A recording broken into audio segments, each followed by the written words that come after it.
Beberapa hari ini netizen dunia dihebohkan dengan kabar terbaru dari Palestina. Selain konflik yang belum selesai, kini Palestina dilanda isu baru, yaitu penghapusan wilayahnya dari peta digital Google Maps dan Apple Maps.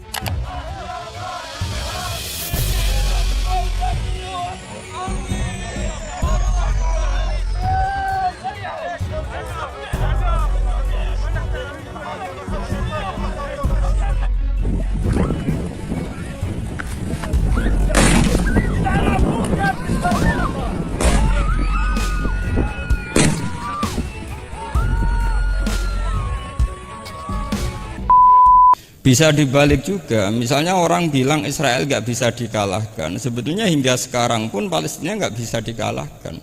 Hebatnya apa Israel? Nyatanya tidak bisa menghilangkan Palestina, paling di Google dihapus gitu saja.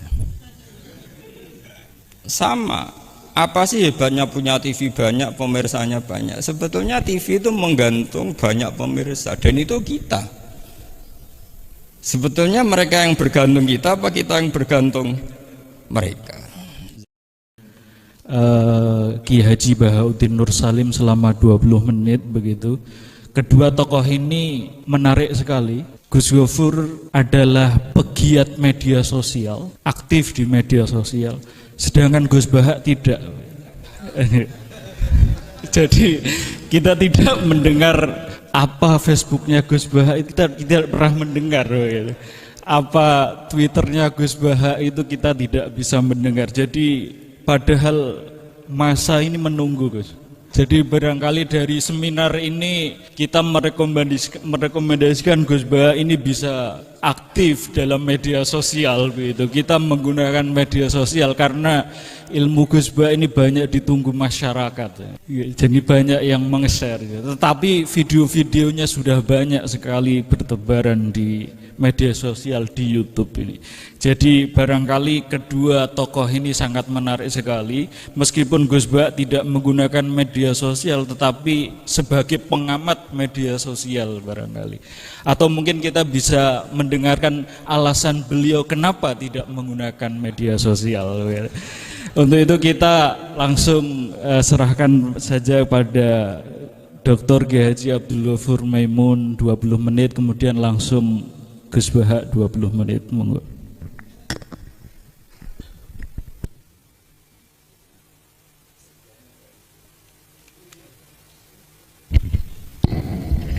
Assalamualaikum warahmatullahi wabarakatuh. Bismillahirrahmanirrahim. Tabarakalladzi nazzala al-furqana ala 'abdihi liyakuna lin-'alamin nadhira. Allahumma ala sayyidina Muhammadin wa ala alihi wa sahbihi wa sallim asma'in wa ba'du. Yang kita hormati bersama Syekhina Murabbi Ruhina Kiai Haji Maimun Zubair wa ahli baiti. Juga gak lupa Mas Hakim sebagai direktur atau termasuk penguasa ya, penguasa TV 9 yang tadi mempromosikan TV 9. Karena ini nuansanya seminar, maka saya punya pemikiran yang berbeda biar kesannya itu udah kong kali kong. Saya melihat bahwa kita ini sudah subjek bukan objek. Karena setahu saya santri-santri itu misalnya ngapalkan alfiah capek, terus manfaatkan lihat sinetron. Jadi mereka itu alat untuk kita terhibur. Bukan kita diperalat sinetron, tapi kita memperalat sinetron. Misalnya tadi beliau cerita bapak-bapak jadi korban karena ibu-ibu melihat bapak-bapak yang ganteng pakai jas uangnya banyak. Sebetulnya ibu-ibu juga jadi korban karena nggak secantik yang di TV. jadi ini penting saya ketahui. Begitu juga melihat Real Madrid misalnya. Kita ini kalau ngidolakan pemain lokal, kan datangan pelatih, ngelatih itu mahal, bikin stadion mahal, mendingan ngidolakan yang sudah jadi. Lagi-lagi mereka kita jadikan objek dari keinginan kita yang nggak mau repot-repot, ya beli yang instan itu. Jadi ini mungkin yang saya beda dengan beliau. Saya ini sering ketemu para dokter, para profesor di Jogja. Bahkan saya bikin komunitas grup diskusi kematian. Itu profesor-profesor yang mau mati itu sering diskusi sama saya. Kenapa ini penting? Karena mereka bilang gini, Pak Bahak, dunia ini pasti kita tinggalkan saja, perumusnya banyak. Masa kematian yang kita songsong nggak ada perumusnya gitu. Makanya kita bikin tim perumus kematian. Terus saya bilang ini bedanya profesor sama intelektual. Kalau intelektual itu diskusikan yang profan, dunia itu profan, nanti habis. Kalau kematian itu abadi. Maka untuk orang jadi profesor syaratnya harus tahu tentang kematian. Dari provokasi ini banyak teman-teman diskusi kematian ini. Ini penting saya utarakan karena dunia apapun hebatnya seperti yang dipandang Mas Hakim bisa dibalik juga. Misalnya orang bilang Israel nggak bisa dikalahkan, sebetulnya hingga sekarang pun Palestina nggak bisa dikalahkan. Hebatnya apa Israel? Nyatanya tidak bisa menghilangkan Palestina, paling di Google dihapus gitu saja. Sama. Apa sih hebatnya punya TV banyak, pemirsanya banyak? Sebetulnya TV itu menggantung banyak pemirsa, dan itu kita. Sebetulnya mereka yang bergantung kita, apa kita yang bergantung mereka? Zaman ibu-ibu belum ada sinetron, mereka terhibur, ngerasani tonggo, petanan, macam-macam. Artinya punya cara untuk hiburan. Lalu TV-TV ini menjadikan mereka objek untuk jadi kaya. Ini gimana supaya kita jadi kaya, mereka jadi pemirsa, jadi apa macam-macam. Jadilah kita objek. Tapi karena kita orang pinter, ibu-ibu pinter, sebenarnya mereka subjek juga ibu-ibu. Delok bojone ra ganteng ya delok yang di TV kan gitu. Jadi ini pembanding saja karena ini acaranya seminar, nanti eksekutornya yang penasehnya Gus Yofur, muharirnya ini nanti itu.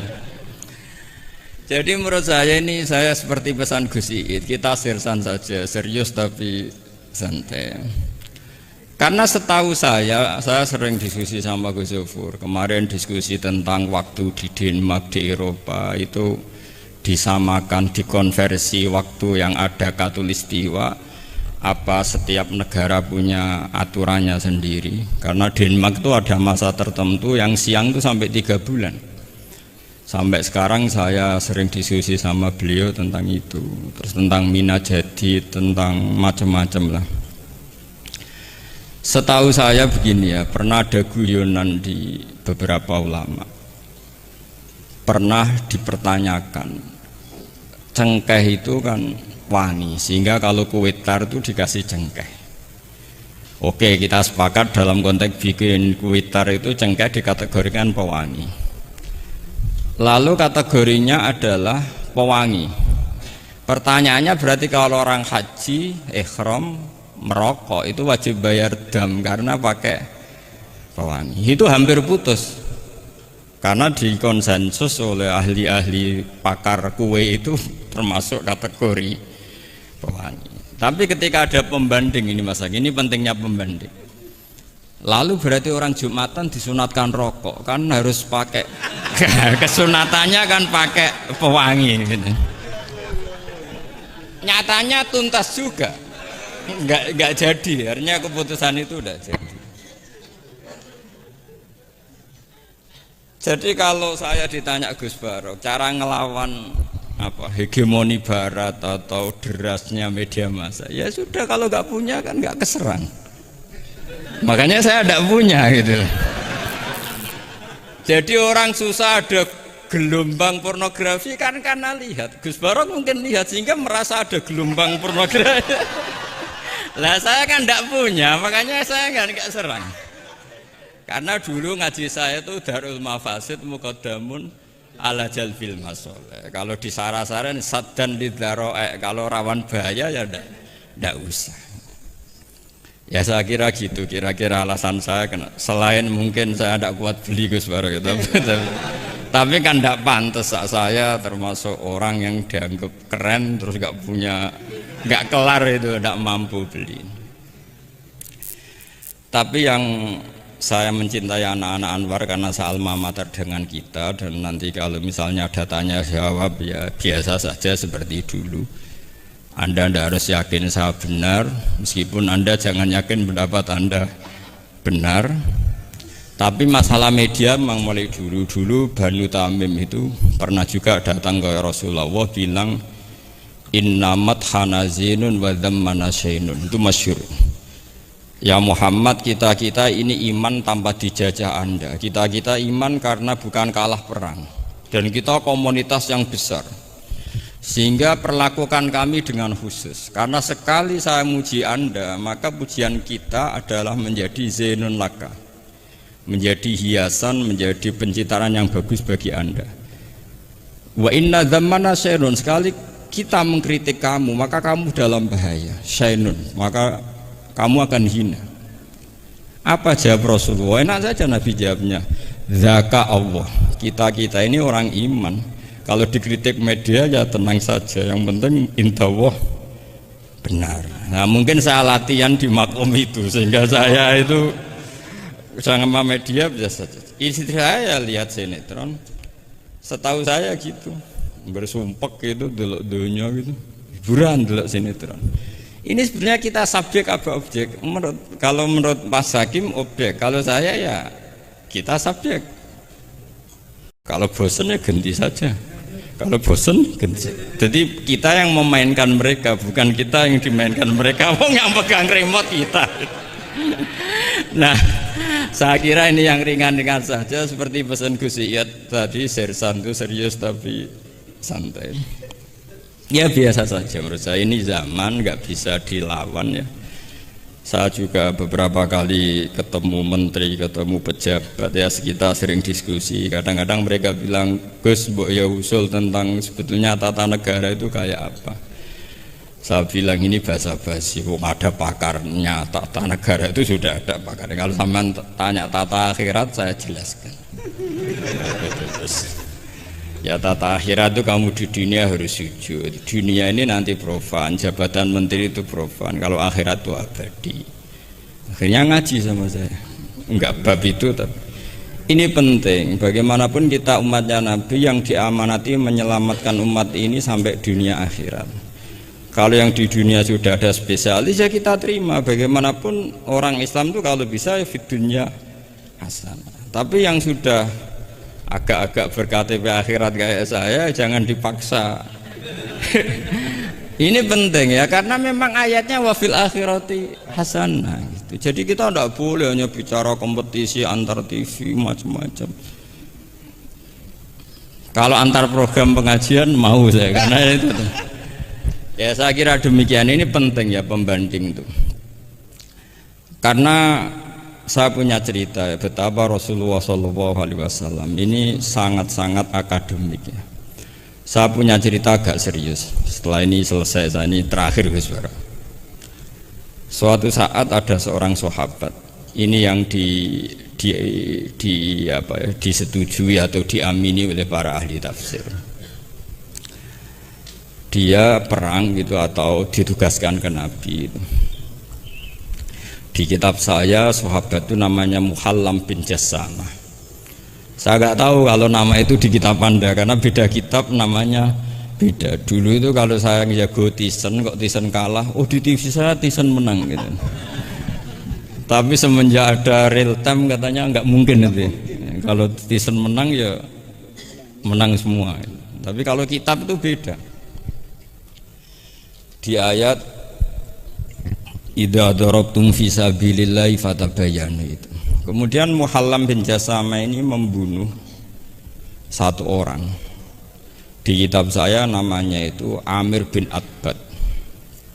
Setelah dibunuh, padahal orang ini setelah terdesak melafadzkan la ilaha illallah Muhammadur Rasulullah. Dalihnya ini kan tentang informasi juga ya, ini kaitannya masih informasi, saya bukan menyempal dari tema. Ditanya sama Rasulullah, kenapa kamu tetap bunuh padahal dia sudah melafadzkan la ilaha illallah? Kata dia, innama qalaha muta'awwidzan, dia melafadzkan itu karena muta'awwidzan saja, ingin berlindung dari serangan kita. Kata Nabi masih ya, Nabi itu kan nggak mudah terpancing emosi. Halla syakok ta'an batnik, buat kamu bedal ya, atau kamu bedah lah hatinya isinya kayak apa. Si mulaham tadi masih balik loh, ya Rasulullah, lau syakak tubatnahu akun tu'alamu ma fi qalbi. Kalau saya bedah apa saya terus tahu apa isi hatinya? Kata Nabi, ya kamu tetap nggak tahu meskipun kamu bedah hatinya, kamu tetap nggak tahu. Kenapa engkau nyuruh bedah ya Rasulullah? Wong akhirnya saya tetap nggak tahu. Unik jawabannya Nabi itu. Makanya kamu itu sembrono sekali, ngawur sekali kamu. Fala anta ta'lamu ma fi qalbi wala anta takbalu mata kalamabi. Kamu itu orang aneh, tahu hatinya ndak akan tahu, tapi menerima omongan yang zahir juga nggak mau. Terus mau kamu apa? Kemudian orang ini itu dianggap punya kesalahan besar. Satu, bantah Nabi dan membunuh orang sing talafadhu bi kalimati la ilaha illallah. Akhirnya ketika dimakamkan tuh lafadhul ardu, dimuntahkan oleh bumi sampai 3 kali. Terus Rasulullah ngendikan innal ardo takbalu man huwa syarrun minhu walakinnallaha wa'adzakum alla ta'udu. Sebetulnya bumi itu sering menampung orang yang lebih jelek ketimbang dia. Kita tahu dulu bumi yang nangkung Namrud macam-macam lah, Abu Jahal, Abu Lahab. Tapi kenapa ini jadi begini, enggak diterima bumi? Karena Allah wa'adzakum alla ta'udu. Allah memberi nasihat supaya kamu tidak mengulang. Artinya begini teman-teman santri ya, dalam menerima informasi itu ada hal-hal yang butuh kita sikapi, ada yang enggak misalnya gini, masalah talafut bi kalimati syahadah, bi kalimatai syahadah, itu siapapun yang melafatkan harus kita terima karena ini kalimat sakral. Bahkan ketika terdesak, yaitu masyhur itu dalam cerita sebagian kitab, Usama bin Zaid itu pernah membunuh orang padahal sudah talafadhu bi syahadatin. Itu sama Nabi disalah-salahkan. Padahal kata Usama, tapi dia sudah memotong tangan kita, kaki kita. Masa pas kita punya kesempatan tidak boleh bunuh ya Rasulullah? Kata Rasulullah tetap saja ngendikan kaifa tasna'u bila ilahil wahidah ja'at yaumal qiyamah. Terus begitu. Nah ini kalau dalam ilmu tafsir atau ilmu hadis disebut kebenaran absolutisme. Sehingga ada hadis mangqala la ilaha illallah dakhalal jannah wa in zana wa in saraka. Kalau di bab fikih informasi itu bisa kita terima kalau mukhbirnya itu adil, datanya valid. Tapi khusus kalimat syahadat itu tidak, wa in zana wa in saraka harus kita terima. Sehingga kita tidak pernah mengkafirkan orang fasik. Misalnya lonte ditanya Tuhan siapa, ya Allah. Rektor Al-Azhar jawabnya ya Allah. Ketua MUI ya jawabnya ya. Jangan karena misalnya copet bilang Tuhan itu Allah, terus MUI bilang wah saya tak jawab yang lain lah, nanti sama gitu. Nah, saya pernah ditanya sama dosen di Jogja, Pak Bahak, kenapa ada kata wa in zana wa in saroko? Kesannya itu Islam membolehkan zina. Terus saya bilang ini contoh absolutisme kebenaran. Jadi kalau kebenaran itu absolut, kita terima dari siapa saja. Tukang becak ngomong tambah 2 tambah 2 ya 4. Lonte bilang 4, pakar matematika 4, rektor UGM nanti ya bilang 4. Sama. La ilaha illallah itu kalimat yang absolut. Sehingga di TV misalnya, apapun TV Yahudi atau TV Nasrani, kalau programnya itu benar menerangkan kebenaran, meskipun mereka niatnya bisnis, tapi kalau kalimat itu kalimat yang benar ya mau tidak mau kita terima. Terus kedua, ada informasi yang kita sikapi dalam suasana genting. Kayak zaman perang Uhud, ada isu bahwa Rasulullah itu kutilah, dibunuh. Kemudian ini melemahkan para orang Ansor dan Muhajirin atau Muhajirin dan Ansor.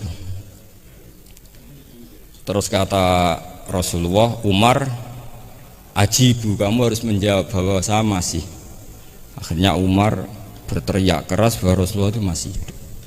Ini contoh-contoh informasi yang secepatnya harus dijawab.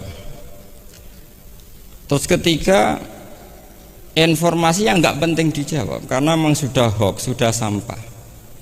Misalnya gini, orang melihat di TV infotainment itu nggak pernah yakin kok benar apa enggak. Ibu-ibu itu butuh hiburan, melupakan suaminya, utangnya, macam-macamnya. Makanya saya bilang, ibu-ibu ini subjek, bukan objek. Jadi ini yang saya beda dengan Mas Hakim. Tentu saya punya sisi kesalahan karena saya juga nggak perlu akurat, kan ini tidak bidang saya. Tapi cukup jadi pembanding karena ini menyangkut harga diri Mas Hakim. Kesannya kalau kita objek kan kita ini kayak orang bodoh yang diatur-atur gitu. Tapi kalau subjek kan keren gitu kadang-kadang. Ya saya kira demikian. Assalamualaikum warahmatullahi wabarakatuh.